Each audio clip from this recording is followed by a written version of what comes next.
XLI Education Study in USA assured scholarship. Contact 9881 96666.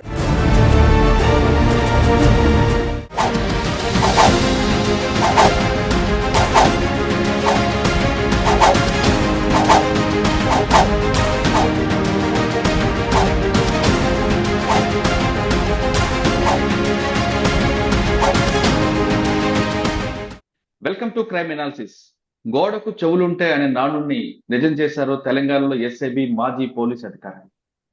వాళ్ళు కేవలం ప్రతిపక్ష నాయకులు మాత్రమే కాకుండా బడా వ్యాపారులు, సినిమా వాళ్ళు, ఫైనాన్షియర్లు అందరు ఫోన్లు ట్రాక్ చేస్తూ వాళ్ళు అందరిని కాడి దోచుకున్నారంటూ పంజాగుట్ట పోలీసులు కేసులు నమోదు చేశారు.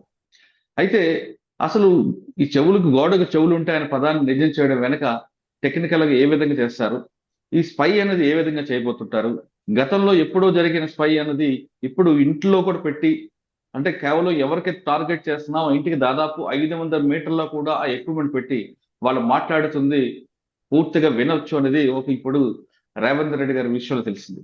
కేవలం రేవంత్ రెడ్డి గారి ఇంటి చుట్టే కాకుండా ఎవరైతే టార్గెట్ చేశారో వాళ్ళ ఇంటి అందరి చుట్టూ దాదాపు 500 మీటర్ల డిస్టెన్స్ లోనే ఈ ఎక్విప్మెంట్ పెట్టడం అనేది పెద్ద చర్చగా మారింది. అసలు ఎక్విప్మెంట్ ఎక్కడ దొరుకుతుంది, ఈ ఎక్విప్మెంట్ కాస్ట్ ఎలాగుంటుంది, ఒకవేళ ఎక్విప్మెంట్ పెట్టాలంటే ఎవరి అనుమతి తీసుకోవాలి అనే విషయం మనతో మాట్లాడడానికి సైబర్ క్రైమ్ నిపుణులు నల్లమూతు శ్రీధర్ గారు ప్రస్తుతం మనతో ఉన్నారు. ఆయన అడిగి దీని గురించి పూర్తిగా తెలుసుకుందాం. సార్ నమస్తే అండి. నమస్తే మళ్ళీ గారు.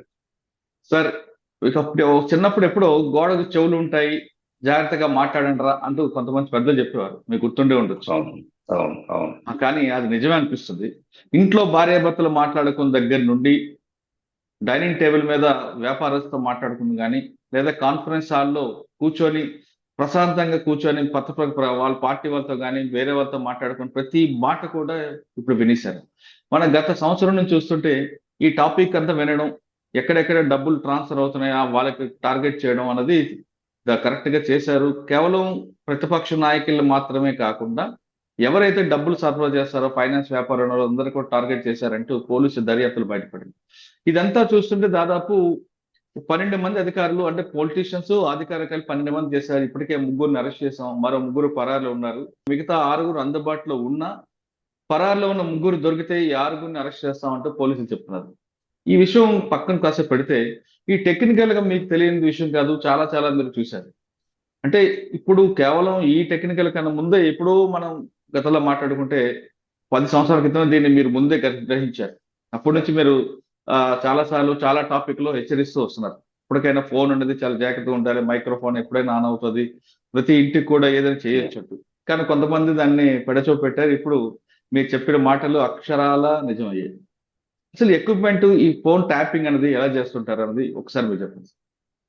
తప్పకుండా మురళి గారు. వాస్తవంగా ఫోన్ ట్యాపింగ్ చాలా దశను మారి వచ్చింది. ఈ రోజు మనం చూస్తున్న స్మార్ట్ ఫోన్ ట్యాపింగ్ చూస్తే కనుక దీనికి ముందు టెలిగ్రాఫ్ యాక్ట్ ప్రకారము చూసుకుంటే 1800 తర్వాత మనకు వచ్చిన టెలిగ్రాఫ్ యాక్ట్, అప్పటి నుంచి ఇప్పటివరకు టెలిగ్రాఫ్ యాక్ట్ లో వచ్చేటప్పటికి ఒక స్పెసిఫిక్ టెలిఫోన్ లైన్స్ ని, ఒక నార్మల్ ట్రెడిషనల్ టెలిఫోన్ లైన్స్ మొత్తాన్ని కూడా దాంట్లో వాయిస్ డేటా ఎప్పుడు ఎలా ఉంటుందంటే కనుక ఎన్లాగ్ ఫార్మాట్ లో ఉంటుంది. ఈ రోజు మనం చూస్తున్న డిజిటల్ ఫార్మాట్ లో ఎన్లాగ్ ఫార్మాట్ లో ఉంటుంది, దాన్ని క్యాప్చర్ చేసేది కాస్త ఈ రోజు స్మార్ట్ ఫోన్స్ కమ్యూనికేషన్ లో వచ్చేటప్పటికి ఎంతో మంది యొక్క ఫోన్స్ అక్కడ nearest cell phone tower communicate చేసే డేటా మొత్తాన్ని, ఆ డేటా ప్యాకెట్స్ స్నిప్ చేసి, స్నిప్పింగ్ అంటారు. అంటే ఏంటంటే డేటా ప్యాకెట్స్ మొత్తాన్ని, ఎన్క్రిప్టెడ్ డేటా ప్యాకెట్స్ మొత్తాన్ని క్యాప్చర్ చేసి వాళ్ళు ఏం మాట్లాడుకుంటున్నారో ఎన్క్రిప్ట్ అయిందని డీక్రిప్ట్ చేసేసి వినగలగటం అనేది ఈ టెక్నిక్. సో దీనికోసం ఇజ్రాయెల్ కు సంబంధించిన ఎన్నో సంస్థలు, వాస్తవం ఇజ్రాయెల్ గురించి ప్రత్యేకంగా చెప్పాలి, ఆ దేశం వచ్చి ప్రపంచవ్యాప్తంగా ఎన్నో ఇంటెలిజెన్స్ ఏజెన్సీస్ కి, అంటే ప్రపంచవ్యాప్తంగా ఉన్న ఎన్నో ప్రభుత్వాలకి, అక్కడ నేర పరిశోధన సంస్థలకి ఎక్విప్మెంట్ అందిస్తూ ఉంటాయి. ఎందుకోసం నేరస్తులు కానీ, తీవ్రవాదులు కానీ, ఉగ్రవాదులు కానీ, దేశ ఇంటిగ్రిటీకి సమగ్రతను దెబ్బతీసే అంశాలు కానీ ఎవరుంటే వాళ్ళ మీద నిఘా పెట్టడం కోసం కావచ్చు, స్పైయింగ్ కోసం కావచ్చు, ఇలాంటి కొన్ని టూల్స్ ని కానీ సాఫ్ట్వేర్స్ ని కానీ తయారు చేయడం అనేది ఇజ్రాయెల్ యొక్క ప్రధాన ఆదాయ వనరు. అంటే మనకి ఎలాగైతే కనుక వ్యవసాయము లేకపోతే ఐటీ ఇండస్ట్రీ ఎలాగో, అక్కడ సైబర్ సెక్యూరిటీ అనేది ఇజ్రాయెల్ ప్రధాన వనరు. అక్కడ ఈ పర్టికులర్ కేసు మనం చూస్తే ప్రణీత్ రావు కావచ్చు, ఎస్ఐబికి సంబంధించేసి ప్రభాకర్ రావు నేపథ్యంలో ఈ ఎక్విప్మెంట్ ని కేవలం ఇన్వెస్టిగేషన్ పర్పస్ కోసం అని చెప్పేసి కొని, సహజంగా ఏం జరుగుతుందంటే ప్రైవేట్ వ్యక్తులకు ఆ సంస్థలు అమ్మవు. సో ప్రభుత్వం నుంచి ఒక రిక్వెస్ట్ వచ్చినట్లు అని చెప్పేసి అనుకున్న వెంటనే ఆటోమేటిక్ అమ్మే అవకాశం అనేది 95% ఉంటుంది. So okay. అందుకని ఆ ఎస్ఐబి నేతృత్వంలో అని చెప్పేసి అని దీంట్లో కొని దానిని ఇన్వెస్టిగేషన్ ఎప్పుడు ఎలా చేయాల్సి ఉంటుందంటే కనుక కేంద్ర ప్రభుత్వం యొక్క ఐటీ సెక్రటరీ నుంచి పర్మిషన్ తీసుకోవాలి. ఖచ్చితంగా టెలిఫోన్ ట్యాపింగ్ చేయాలంటే ఐటీ సెక్రటరీ నుంచి పర్మిషన్ తీసుకోవాలి. హోమ్ సెక్రటరీ నుంచి ఏమని తీసుకోవాలి? ఈ వ్యక్తి ఎలాంటి సందర్భాల్లో ఫోన్ ట్యాప్ చేయొచ్చు, దేశ సమగ్రత దెబ్బతీసే అంశాలు కానీ, తీవ్రవాద యాక్టివిటీస్ కానీ, లేకపోతే దేశ భద్రతని విఘాతం కలిగించే ఎలాంటి అంశమైనా, ఆర్థిక నేరాలు సంబంధించిన ఏదైనా కానీ, విపరీతమైన ఆర్థిక నేరాలు, కోట్ల రూపాయలు ఆర్థిక నేరాలు చేయబడిన అంశాల్లో కానీ, ఈ టైప్ ఆఫ్ క్రిమినల్ యాక్టివిటీస్ లో మాత్రమే దేశంలో ఉన్న 10 సంస్థలో ఫోన్ ట్యాపింగ్ చేసే అవకాశం అనేది ఉంటుంది. లేదా స్థానిక ప్రభుత్వాలు కూడా కేంద్ర హోంశాఖ సెక్రటరీ యొక్క పర్మిషన్ తీసుకొని చేయొచ్చు. సో ఈ విధంగా పర్మిషన్ తీసుకునేటప్పుడు ఒక విషయాన్ని స్పష్టంగా చెప్పాల్సి ఉంటుంది. ఎవరు దీన్ని ఇన్వెస్టిగేట్ చేస్తూ ఉన్నారు, ఎంతకాలం క్యాప్చర్ చేస్తారు, ఆ క్యాప్చర్ చేసిన డేటాను వచ్చేటప్పటికి ఎవరి సూపర్విజన్ లో పెడతారు, దాన్ని ఇన్వెస్టిగేషన్ పూర్తయిన తర్వాత డిస్ట్రాయ్ చేస్తారా లేదా, సో దానికి సంబంధించిన పాలసీస్ ఇదంతా కూడా కేంద్ర హోమ్ సెక్రటరీ నివేదించాలి. అప్పుడు మాత్రమే పర్మిషన్ అనేది ఇవ్వబడుతుంది. ఇదంతా అఫీషియల్ గా జరిగేదాన్ని తొంగలోకి తొక్కేసి పూర్తిగా ఏ మాత్రం సంబంధం లేని వ్యాపారస్తులు కావచ్చు, సినిమా సెలబ్రిటీస్ కావచ్చు, అందరూ ప్రతిపక్ష నేతలు కావచ్చు, వీళ్ళందరి మీద చేయడం అనేది 100% ఇల్లీగల్. ఇక్కడ ఎక్విప్మెంట్ మనం చూస్తే ఒక 300 నుంచి 500 మీటర్ల పరిధిలో కొన్ని ఎక్విప్మెంట్లు అయితే 1 కిలోమీటర్ దూరం కూడా క్యాప్చర్ చేస్తాయి. ఒక దగ్గర మనం ఒక సూట్ కేసులో పెట్టిన ఒక వెహికల్ లో పెట్టేసి జస్ట్ ఒక ల్యాప్టాప్ సైజ్ ఉండి ఆ ఎక్విప్మెంట్ ని పెడితే కనుక అక్కడ ఎయిర్ లో ట్రాన్స్మిట్ అయ్యే డేటా మొత్తాన్ని, వాయిస్ డేటా మొత్తాన్ని క్యాప్చర్ చేస్తుంది, ఎన్క్రిప్టెడ్ డేటా మొత్తాన్ని క్యాప్చర్ చేస్తుంది. చేసి ఏ 2 నెంబర్లకు మధ్య జరిగిన డేటాని సపరేట్ చేయాలో దాన్ని సపరేట్ చేసి దాన్ని డీక్రిప్ట్ చేసే అవకాశం అనేది ఉంటుంది. అంటే అది పెట్టిన లొకేషన్ లో ఒక 1000 మందో 10,000 మందో ఆ మూమెంట్ లో లైవ్ గా మాట్లాడుకుంటున్నారు అనుకోండి, ఆ 1000 మంది డేటాను కూడా కావాలంటే క్యాప్చర్ చేయొచ్చు. ఆ 1000 మంది డేటాలో ఏ ఇద్దరి డేటాని, ఏ 10 మంది డేటాను క్యాప్చర్ చేయాలన్నది ఆ వాయిస్ డేటా స్ట్రీమ్స్ మొత్తాన్ని క్యాప్చర్ చేసి దాన్ని డీక్రిప్ట్ చేసి చేస్తూ ఉంటారు. చేసిన తర్వాత ఇంకా మనం చూసాం బెదిరించడం కావచ్చు, లేదా ఆ తర్వాత ఈ డేటాకి సంబంధించేసి ఇదంతా హార్డ్ డిస్క్ డిస్ట్రాయ్ చేయడం కానీ చూస్తూ ఉన్నాం.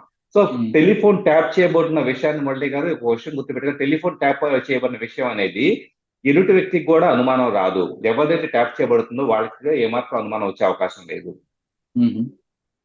సార్ మీరు చెప్తున్నట్లుగా ఒకప్పుడు అంటే టెలిఫోన్ ట్యాపింగ్ అనగానే చిన్న బీప్ వచ్చేది, దాంతో మన ఫోన్ ట్యాప్ అవుతుందంటూ కొంతమంది అనుమానించేవారు. అదేవిధంగా మరి కొంతమందికి ఇద్దరు మధ్యలో మాట్లాడుకున్న సంభాషణ మధ్య డిస్టర్బెన్స్ రావడంతో వచ్చేది. కానీ టెక్నాలజీ మారింది, అటువంటి ఎలాంటి అనుమానం రాకుండా జరుగుతుంది మీరు చెప్తున్నారు. కానీ ఒక ఫోన్ ని ట్యాప్ చేయాలంటే మీరు అన్నట్టుగా ట్రాయ్ అనుమతి తీసుకోవాలి, లేదంటే మీరు అన్నట్లుగా అన్లాఫుల్ యాక్ట్ ఉందని తీసుకోవాలి. ఇప్పుడు థర్డ్ పార్టీని అంటే ఎవరైతే టార్గెట్ చేస్తున్నారో, ఇప్పుడు మీరు చెప్తున్న ఒక సూట్ కేసు తీసుకొచ్చి ఒక టార్గెట్ ఇంటి దగ్గర 500 మీటర్ల డిస్టెన్స్ పెడితే ఆటోమేటిక్ గా ఆ సరౌండింగ్ అన్ని ఫోన్లు వస్తాయండి, లేదు కేవలం టార్గెట్ నెంబర్ మాత్రమే రికార్డింగ్ అవుతుంటుందా? సో ఎగ్జాక్ట్లీ మీరు అన్నది ఇంట్రెస్టింగ్ పాయింట్ ఏంటంటే, అక్కడ ఉండే డేటా మొత్తం డేటా పూల్ అనుకోండి. డేటా పూల్ అంటే పూల్ ఆఫ్ డేటా మొత్తాన్ని జస్ట్ ఏళ్ళు అలా ట్రాన్స్మిట్ అవుతుంది, మనకి ఇన్విజిబుల్ కళ్ళ కనపడకుండా ట్రాన్స్మిట్ అవుతుంది అనుకోండి. ఆ డేటాని వైఫై సిగ్నల్ ఎలా క్యాప్చర్ చేసి మన ఫోన్లు ఆ వైఫై డేటాని క్యాప్చర్ చేస్తాయో, అదే విధంగా ఇన్విజిబుల్ వాయిస్ డేటా, అది ఎన్క్రిప్టెడ్ డేటా మొత్తాన్ని కూడా డేటా స్ట్రీమ్ మొత్తాన్ని ఈ పర్టికులర్ సాఫ్ట్వేర్, ఈ పర్టికులర్ హార్డ్వేర్ ఏం చేస్తుందంటే క్యాప్చర్ చేస్తుంది. క్యాప్చర్ చేసి దాన్ని మొత్తం ఫస్ట్ వచ్చి క్యాప్చర్ చేసిన వెంటనే అది ఎన్క్రిప్టెడ్ గా ఉంటుంది, అర్థం కాదు అదేం మాట్లాడుకున్నారు ఏంటి అన్నది కూడా అర్థం కాదు. సో ఒక వ్యక్తిగా మీరు అన్న దాంట్లో ఒక వ్యక్తిగా అంటే కనుక ఒక వ్యక్తిది కాదు, ఆ ప్రాంతంలో ఉన్న అందరి వ్యక్తులకు సంబంధించిన డేటా క్యాప్చర్ చేయొచ్చు. లేదా అక్కడ కమాండ్ ఇవ్వచ్చు, ఈ పర్టికులర్ నెంబర్ నుంచి ఈ నెంబర్ వరకు వెళ్ళిన కమ్యూనికేషన్ మాత్రమే ఈ నెంబర్ మీద స్పై పెట్టాలి. ఉదాహరణకు ఒక పర్టికులర్ నెంబర్ ఇస్తారు ఇన్పుట్, ఆ నెంబర్ కి ఇన్కమింగ్ కానీ అవుట్ గోయింగ్ కానీ వచ్చే వాయిస్ డేటా స్ట్రీమ్స్ ని క్యాప్చర్ చేస్తారు. సో అలాగే స్పెసిఫిక్ గా ఒక వ్యక్తికి సంబంధించి ఒక 10 మంది వ్యక్తులకు సంబంధించి డేటాను క్యాప్చర్ చేయొచ్చు, లేదా ఆ టవర్ పరిధిలో ఉన్న అందరికీ వ్యక్తులకు సంబంధించిన డేటాను కూడా క్యాప్చర్ చేయొచ్చు. ఎందుకంటే ప్యారలల్ గా ఒక మనం జస్ట్ ఏరియర్ వ్యూ లో చూస్తే ప్యారలల్ గా రోడ్లన్నీ ఎలా ఎట్ ఏ టైం కనపడతాయో, వాయిస్ డేటా కూడా అక్కడ యాజ్ ఇట్ ఈస్ కనపడుతూ ఉంటుంది. ఆ వాయిస్ డేటాలో ఏ స్ట్రీమ్ ని క్యాప్చర్ చేయాలి, దేన్ని డీక్రిప్ట్ చేయాలన్నదే మనం అక్కడ ఇచ్చే కాన్ఫిగరేషన్ బట్టి డిపెండ్ అయి ఉంటుంది. ఓకే సార్, ఇప్పుడు ఆ ఎక్విప్మెంట్ కి సిగ్నల్ కావాలంటే చుట్టుపక్కల ఉన్న వైఫై తీసుకుంటారా, లేదా సెపరేట్ గా దానికి వైఫై పెట్టించారా? జస్ట్ ఒక నార్మల్ డేటా సరిపోతుందండి. వాస్తవంగా అది వాయిస్ డేటాను క్యాప్చర్ చేస్తుంది తప్పించేసి ఇంటర్నెట్ కనెక్టివిటీ కానీ ఇవంతా పెద్దగా అవసరం లేదు. ఇంటర్నెట్ కనెక్టివిటీ ఎప్పుడు అవసరం అవుతుందంటే, ఈ డేటాని క్యాప్చర్ చేసిన తర్వాత దీన్ని డీక్రిప్ట్ చేయడానికి ఆన్లైన్ ఆల్గరిథమ్స్ యూజ్ చేసుకోవడానికి కానీ, లేదా దీన్ని ఎక్కడికైనా ఈ వాయిస్ డేటాని వేరే దగ్గరికి అప్లోడ్ చేయడానికి కానీ కావాలి తప్పించి విడిగా దీనికి ఇంటర్నెట్ కనెక్టివిటీ అవసరం లేదు. ఇది ఎందుకంటే రా డేటాను, వాయిస్ డేటాను మొత్తం యాక్సెస్ క్యాప్చర్ చేస్తుంది. అంటే ఇప్పుడు ఫర్ ఎగ్జాంపుల్ ఇంటర్నెట్ లో IP4 IP6 అని చెప్పేసి ప్రోటోకాల్స్ లో వైఫై రూటర్ ఎలా క్యాప్చర్ చేస్తుందో, అలాగే మనం రేడియో టెలికాస్ట్ అయినప్పుడు రేడియోకి సంబంధించిన ఫ్రీక్వెన్సీస్ ని రేడియో రిసీవర్ ఏమి ఎలాగ సపరేట్ ప్యాకెట్స్ చేస్తాయో, ఇది కేవలం వాయిస్ డేటాను మాత్రమే, ఆ ఫ్రీక్వెన్సీస్ లో వాయిస్ డేటాను మాత్రమే క్యాప్చర్ చేస్తుంది. కాబట్టి దానికి ఇంటర్నెట్ కనెక్టివిటీ అవసరం లేదు. ఓకే సార్, ఇప్పుడు ఈ ఎక్విప్మెంట్ ఉండడం వల్ల కేవలం రెగ్యులర్ కాల్ మాత్రమే రికార్డ్ అవుతాయా, వాట్సాప్ కాల్స్ కూడా రికార్డ్ చేస్తారా? దీని ద్వారా వాట్సాప్ కాల్స్ అనేది రికార్డ్ చేయడం కాదు. వీటిలో కొన్ని అడ్వాన్స్డ్ వాటిలో ఏంటంటే వాయిస్ ఓవర్ IP సర్వీసెస్ కూడా. ఇప్పుడు మీరు ఇప్పుడు అన్నట్లు ఇంటర్నెట్ ప్రోటోకాల్ బేస్డ్ గా పనిచేసే వాడికి ఇంటర్నెట్ కావాలి. సో వాటిలో ఏంటి, ఆ ఇంటర్నెట్ ద్వారా 2 డివైజెస్ మధ్య జరిగే కమ్యూనికేషన్ మొత్తాన్ని, వాయిస్ డేటా మొత్తాన్ని స్నిప్పింగ్ చేసి డేటా ప్యాకెట్స్ ని సేమ్ పద్ధతిలో అనలైజ్ చేసి చేస్తారు. అక్కడ డేటా ఏమవుతుంది, డిజిటల్ డేటా కాకుండా వాయిస్ ఓవర్ IP డేటా అవుతుంది. IP4 డేటా ప్యాకెట్స్ గా వస్తూ ఉంటాయి. సో డేటా తరహా మారింది, కానీ అంటే చిన్న అందరికి అర్థమయ్యే భాషలో చెప్పాలంటే ఇడ్లీ తింటున్నావా దోశ తింటున్నావా అనేది మారిపోయి తప్పించి డేటా మాత్రం యాజ్ ఇట్ ఈస్ గా నార్మల్ గా ఉంటుంది. సో అది వాయిస్ ఓవర్ IP వాట్సాప్ లో చేసుకున్నారా, లేకపోతే టెలిగ్రామ్ లో చేసుకున్నారా, లేదా ఒక నార్మల్ ఫోన్ కాల్ చేసుకున్నారా అంటే దాని రూపం మారి తప్పించేసి మెదడంతా కూడా క్యాప్చరింగ్, దాన్ని అనలైజింగ్, దాని డీక్రిప్షన్, దాన్ని యొక్క తర్వాత బెదిరించడం, ఇదంతా ఒక కామన్ ప్రోటోకాల్. అచ్చా, అంటే కొంతమంది వాట్సాప్ కాల్ మాట్లాడితే లేదా ఫేస్ మైక్ లో మాట్లాడితే మనకి రికార్డ్ కాదు అని ఒక భ్రమలో ఉంటారు. కానీ ఇప్పుడు మీరు చెప్తున్న ఎక్విప్మెంట్ వాడితే ఆ భ్రమలు ఏమి తొలగిపోతాయి అంటారు? ఇక్కడ ఫస్ట్ ఆఫ్ ఆల్ మనం చెప్పుకోవాల్సిన ఇన్వెస్టిగేషన్ పరంగా అన్ని దేశాల్లో, ఇండియాలో మాత్రం అన్ని దేశాల్లో కూడా వీళ్ళు వాడుతున్న ఎక్విప్మెంట్ ఎంత శక్తివంతమైందో ఒక సామాన్యులకు అర్థం కాదు. మేము వాట్సాప్ లో వాడుకుంటున్నాం, ఐఫోన్ వాడుతున్నాం, ఫేస్ టైం వాడుతున్నాం, ఇంకా మేము సేఫ్ అనుకుంటారు. మీరు సేఫ్ అనేది ఒక భ్రమ మాత్రమే. ఎన్నోసార్లు మనకు అర్థం చెప్పుకున్నాం, మీరు సేఫ్ అనేది భ్రమ మాత్రమే. ఒక ప్రభుత్వం కానీ లేకపోతే కనుక ఒక ప్రైవేట్ వ్యక్తులు, బాగా డబ్బున్న వ్యక్తులు కానీ ఇలాంటి ఎక్విప్మెంట్ సమకూర్చుకుంటే మొత్తం ఇళ్లలో జరిగేది మొత్తం కూడా మీరు ఎవరితో మాట్లాడతారు, బిజినెస్ కమ్యూనికేషన్స్, ఫర్దర్ గా మీరు ఎలాంటి ప్లాన్ చేస్తున్నారు, ఎలాంటి ప్రాజెక్టులు చేపడుతున్నారు, సో ఎవరితో టైఅప్ అవుతున్నారు, ఇలాంటివంతా కూడా ఆర్థికపరమైన విషయాల దగ్గర అన్ని విషయాలు కూడా వెలుగులోకి వస్తాయి. అంత ఈజీగా ఎక్విప్మెంట్ ఈ రోజు వచ్చింది. ఓకే సార్, దీంతో పాటు వీడియో కాల్ కూడా ఆటోమేటిక్ ఆన్ అవుతుందంట దీనిలో? ఇప్పుడు వాయిస్ కాల్ అనుకోండి, వాయిస్ కాల్ కు సంబంధించి వీడియో కాల్ ఆన్ కాదు, జస్ట్ వాయిస్ డేటానే కాబట్టి. అంటే ఇప్పుడు ఒక టార్గెట్ ఇల్లు పెట్టాం, ఆ ఇంట్లో ఏం జరుగుతుందో చూడడానికి కూడా దీన్ని వాడుకోవచ్చా? ఇప్పుడు దీంట్లో సాధ్యపడదు. సహజంగా దీనికే మనం గతంలో పెగాసస్ లాంటివి చూసారా, అలాంటి వాటిని మళ్ళీ ఎడిషనల్ గా యూజ్ చేస్తారు. పెగాసస్ లాంటి వాటిని ఫోన్ లోకి రిమోట్ గా పంపిస్తారు. సో అవతల వాళ్ళకి ఏమి అనుమానం రాదు, వాళ్ళు ఏం క్లిక్ చేయాల్సిన అవసరం కూడా లేదు, వాళ్ళకి తెలియకుండా వాళ్ళ ఫోన్ లోకి వెళ్ళిపోతుంది. వెళ్ళిన తర్వాత అప్పటి నుంచి వాళ్ళ వీడియో కాల్లు, అంటే వాళ్ళు ఫ్రంట్ కెమెరా నుంచి బ్యాక్ కెమెరా నుంచి వాళ్ళు ఏం చేస్తున్నారు యాజ్ ఇట్ ఈస్ గా రియల్ టైమ్ లో రికార్డ్ చేయొచ్చు. అట్ ద సేమ్ టైం వాళ్ళ ఆడియోని, మైక్రోఫోన్ ఆన్ చేసి ఆడియోని రికార్డ్ చేయొచ్చు, కాంటాక్ట్ లో చూడొచ్చు, వాళ్ళ ఫోన్ లో ఉండే ఫొటోస్, వీడియోస్ చూడొచ్చు, వాళ్ళ క్లౌడ్ లోకి అప్లోడ్ చేసుకునే థింగ్స్, వాళ్ళ user name, password, credit card, everything as it is capture చేయొచ్చు. ఇది పెగాసస్ లాంటి టూల్స్ ని, స్పైవేర్ టూల్స్ ని ప్రభుత్వాలు కానీ ప్రైవేట్ వ్యక్తులు కానీ అనాథరైజ్డ్ గా అవతల వ్యక్తి ఫోన్ లోకి చొరబెట్టడం ద్వారా చేసే ప్రయత్నం. సార్, ఈ సాఫ్ట్వేర్ పేరు ఏంటండి, దీని కాస్ట్ ఎంత ఉంటుంది? ఈ ఎక్విప్మెంట్ మనం ఇప్పుడు మనం ఏదైతే టెలిఫోన్ ట్యాపింగ్ వాడుతున్నారో ఇది యాక్చువల్లీ సాఫ్ట్వేర్ కాదు, ఎక్విప్మెంట్, హార్డ్వేర్ గా మనం కన్సిడర్ చేయాలి. హార్డ్వేర్ కి సపోర్టింగ్ డీక్రిప్షన్ కోసం సాఫ్ట్వేర్ ఉంటుంది అనుకోండి, ల్యాప్టాప్ దాంట్లో. ఇది వచ్చేటప్పటికి 30 lakhs నుంచి 2 crores 5 crores రేంజ్ ని బ్రేక్ చేసుకుని, ఆప్షన్స్ ని బ్రేక్ చేసుకుని ఉంటాయి. 30 lakhs నుంచి 2-3 కోట్ల రూపాయల వరకు ఉంటాయి. అంటే తక్కువ ఫెసిలిటీస్ ఉన్నాయి కావచ్చు, లేదా డేటా ప్రాపర్ గా డీక్రిప్ట్ చేయలేని కావచ్చు, ఇలాంటివంతా తక్కువ కాస్ట్ ఉంటాయి. హై రేంజ్ ఉన్నాయి కావచ్చు, ఎక్కువ ఆప్షన్స్ ఉన్నాయి, అంటే సాఫ్ట్వేర్ లో డీకోడింగ్ ఆప్షన్స్ ఇలాంటివి ఉన్నాయి, 2-3 కోట్ల దాకా ఉంటాయి. అది గవర్నమెంట్స్ తో మాత్రం అమ్ముతాయి. ఇక్కడ ఫస్ట్ గుర్తుపెట్టుకోవాల్సిన విషయం, గవర్నమెంట్ స్థాయిలో ఇజ్రాయిల్ సంస్థలకి మేము గవర్నమెంట్ ప్రతినిధిని, సో మా దేశంలో ఇల్లీగల్ యాక్టివిటీ జరుగుతున్నాయి కాబట్టి కేసెస్ ఇన్వెస్టిగేషన్ కోసం మేము ఈ హార్డ్వేర్ కొనుక్కోవాలనుకుంటున్నాం అని చెప్పేసి చెబితేనే వాళ్ళు కన్విన్స్ అయితే మాత్రమే అఫీషియల్ మెయిల్ ఐడి వెళ్ళాలి. ఇక్కడ ఫస్ట్ ఒక విషయం గుర్తుపెట్టుకోవాల్సింది, మీరు నేను వెళ్ళి నాకు కావాలంటే అమ్మరు. అఫీషియల్ గా సిబిఐయో లేకపోతే ఇలాంటి సంస్థల దగ్గర నుంచి ఖచ్చితంగా ఒక మెయిల్ వెళ్లాల్సి ఉంటుంది. వెళ్ళిన తర్వాత మాత్రమే వాళ్ళు అమ్ముతారు. ఇక్కడ గవర్నమెంట్ చేత ఇన్ఫ్లుయెన్స్ చేయబడిన యాక్టివిటీ కాబట్టి 100% అఫీషియల్ మెయిల్ వెళ్తుంది, వాళ్ళు ఆటోమేటిక్ అమ్మటం జరిగింది. కానీ ఇక్కడ ఒక రవిపాల్ అనే వ్యక్తి పేరు వస్తుందండి. ఆయన వీళ్ళందరికీ కోఆర్డినేట్ చేశారనేది. అంటే ఆయన ఇజ్రాయెల్ సంబంధించిన ఒక ఏజెన్సీకి సంబంధించిన వ్యక్తా, లేదు గవర్నమెంట్ కి మధ్యలో ఏమైనా దళారీ టైప్ అనుకోవచ్చా? గవర్నమెంట్ మధ్య దళారీ, ఒక టెక్నాలజీ అవగాహన ఉండి ఇప్పుడు ఏదైతే స్పెషల్ ఇంటెలిజెన్స్ బ్యూరో ఉన్న ఎస్ఐబి ఉందో ఎస్ఐబి కన్సల్టెంట్ గా చేయాలని చెప్పేసి ఉన్న వ్యక్తిగా గవర్నమెంట్ కి ఇజ్రాయెల్ సంస్థకి మధ్య సో ఇలాంటి ఎక్విప్మెంట్ ద్వారా ఏం చేయొచ్చు, దీన్ని ఎలా వాడుకోవచ్చు అని చెప్పేసి అవగాహన ఉండి దాన్ని ఆ విధంగా చేయాలని చెప్పేసి ఇటు గవర్నమెంట్ కి రిక్వైర్మెంట్ ఉంది. ఎందుకంటే ఎలక్షన్స్ లో గెలవాలన్నా కానీ, లేకపోతే ప్రతిపక్షాల్లో డబ్బు కావచ్చు, ఏదైనా కావచ్చు. సో అందువలన ఇతను అక్కడ మిడిల్ రోల్ ప్లే చేయడం జరిగింది. అతను ఎక్స్పర్టైజ్ వలన ప్లస్ దీని ద్వారా ఎలాంటి ప్రయోజనాలు ఉంటాయి అవగాహన ఉండటం వల్ల అతను ఒక మీడియేటర్ గా పనిచేయడం జరిగింది. సార్ ఇప్పుడు తీసుకొచ్చారు, కేసు నడుస్తుంది, కాసేపు పక్కన పెడితే ఇటువంటి క్రైమ్ చేస్తే మీకు సైబర్ క్రైమ్ తెలుసు కాబట్టి ఇది సైబర్ క్రైమ్ కింద వస్తుందా, లేదు లా అండ్ ఆర్డర్ కింద వస్తుందా, చీటింగ్ కేసు కింద వెళ్తుందా? ఇది వాస్తవంగా సైబర్ క్రైమ్ అనేది సైబర్ క్రైమ్ ఎప్పుడు చాలా చిన్న పరిధి ఉంటాయండి. యాక్చువల్లీ చెప్పాలంటే కనుక ప్రభుత్వాల మీద నిఘా పెట్టడం, ప్రతిపక్షాల మీద నిఘా పెట్టడం అనేది ప్రైవసీకి అది క్రిమినల్ యాక్టివిటీ కిందే అవుతుంది. ఏ వ్యక్తికి అయినా కూడా మనకి ఫండమెంటల్ ఇవి మనకి ఇచ్చినవి ఏంటంటే కనుక ఏ మనిషినే స్వేచ్ఛగా జీవించే హక్కు ఉంది. ఎదుటి వ్యక్తి ప్రైవసీలకు చొరబడాలని చూస్తాము, ఎలాంటి నేరం చేయకుండా కూడా ప్రైవసీలకు చొరబడాలని చేయడం అనేది మాత్రం ఖచ్చితంగా ఏ ప్రభుత్వం చేయకూడదు.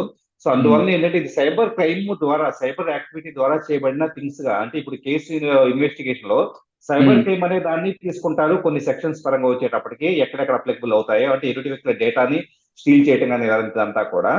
రెండోది ప్రైవసీకి సంబంధించిన ఇష్యూస్ వస్తే at the same time criminal యాక్టివిటీగా కూడా మనకు వస్తుందండి ఇది.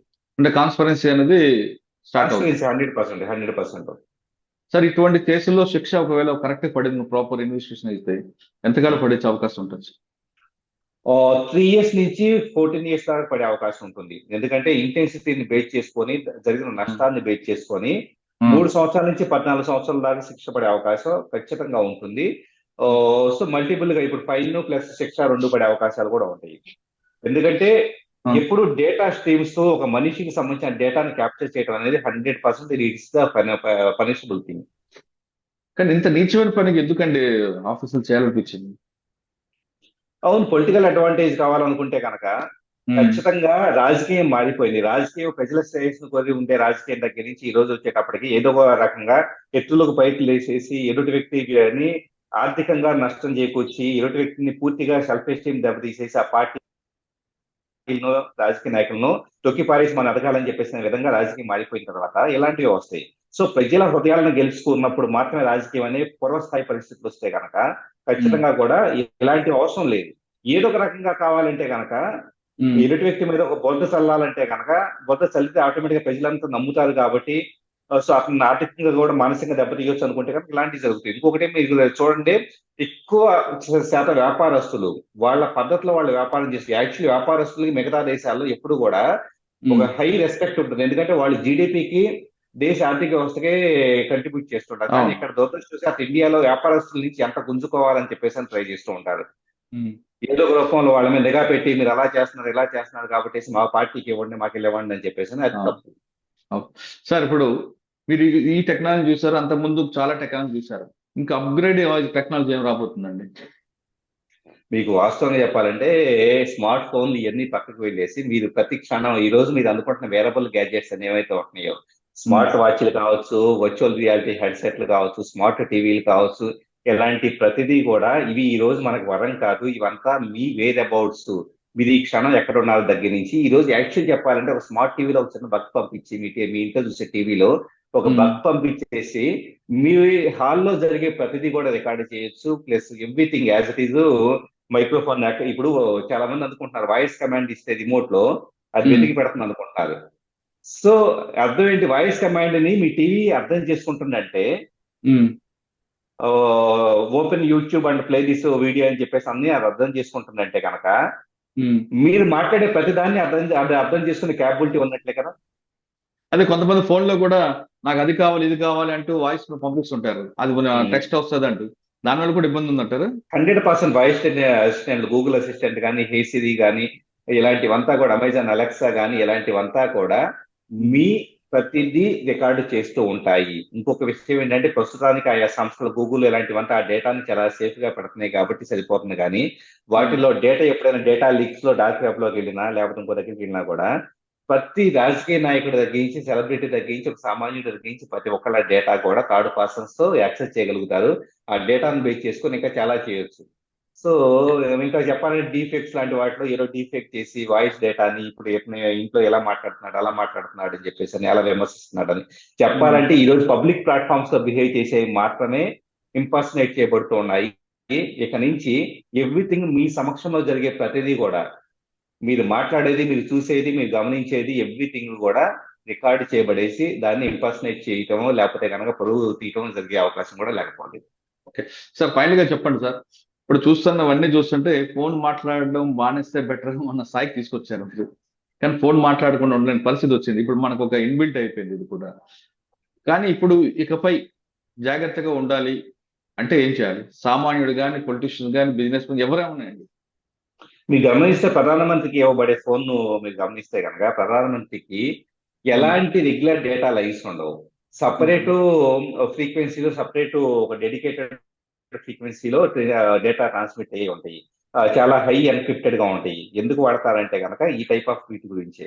సో ముందు ముందు ఇలాంటిది వాటిని పట్టుకొని హైలీ సెక్యూర్డ్ ఫోన్స్ కూడా అందుబాటులో ఉంటాయి. హైలీ సెక్యూర్డ్ అందరూ చెప్పుకునే వాట్సాప్, టెలిగ్రామ్ లాంటివి కాదు, చాలా సెక్యూర్డ్ మెసేజింగ్ సర్వీసెస్ ఉంటాయి. వాటిని వాడటం తప్పించి వాటి ద్వారా కమ్యూనికేట్ చేసుకోవడం తప్పించి నార్మల్గా సాధ్యపడదు. ఇంకా అంత టెక్నికల్ ఎక్స్పర్టైజ్ మాకు లేదు అనుకుంటే కనుక ఇంకా ఫిజికల్ లెవెల్లో కలవటం ఇలాంటివి చేయటం. ఫిజికల్ లెవెల్లో కలిస్తే మీరు అన్నట్టు ఏ స్పై కెమెరాలో లేకపోతే అక్కడ ఉండే లోపల వాయిస్ రికార్డర్లో చేస్తూ ఉంటాయి. సో వీలైనంత వరకు మనిషి అనుమానించాల్సిన పరిస్థితి చాలా దారుణమైన పరిస్థితి. అంత కరెక్టే సార్. ప్రధానమంత్రి అంటే హై లెవెల్, సామాన్యుడు తన ఫోన్ ని జాగ్రత్తగా కాపాడుకోవాలి, తన విషయాన్ని గోప్యంగా ఉంచాలంటే ఏం చేయాలి?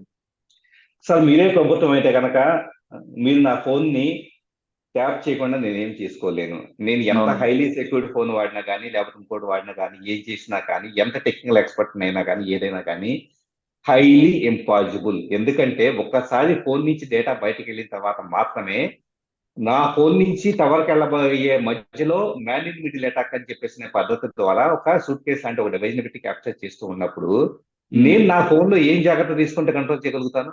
నా ఫోన్ డేటా వెళ్తేనే టవర్ క్యాప్చర్ చేస్తుంది, టవర్ వేరే వాళ్ళకి అవతల వ్యక్తికి పంపించింది. ఈ మధ్యలో టవర్కి వెళ్ళే మధ్యలో ఎవరు క్యాప్చర్ చేస్తుంటే నేను వెళ్ళేసి అన్ని సోదా చేసి వాటిని నా ఆధీనంలో తీసుకోలేదు కదా. ఫోన్ వాడడం బంద్ చేయాలంటే ఎగ్జాక్ట్లీ, అంతకుమించి ఏమీ లేదండి. ఓకే, స్మార్ట్ ఫోన్ అనగానే మీరు అందరూ సరదా పడితే ఆ స్మార్ట్ ఫోన్, స్మార్ట్ టీవీ ఇవన్నీ కూడా మీ జీవితాన్ని నాశనం చేస్తారంటున్నారు శ్రీధర్ గారు. ఆయన చెప్పినట్లుగా వాయిస్ మెసేజ్ పెట్టాము, కొత్త టెక్నాలజీ వాడామని సరదా పడితే అది మీకు ఎప్పటికైనా కొంప ముంచే అవకాశం ఉందంటూ హెచ్చరిస్తున్నారు. ఇంకా ఈ కేసులో తీసుకుంటే అదుపులో ఉన్న 6 అరెస్ట్ అవ్వాలంటే ఫరారు ఉన్న 3 వచ్చి వాళ్ళ స్టేట్మెంట్ ఇస్తేనే 6 కథ చూస్తామంటూ పోలీసులు చెప్తున్నారు.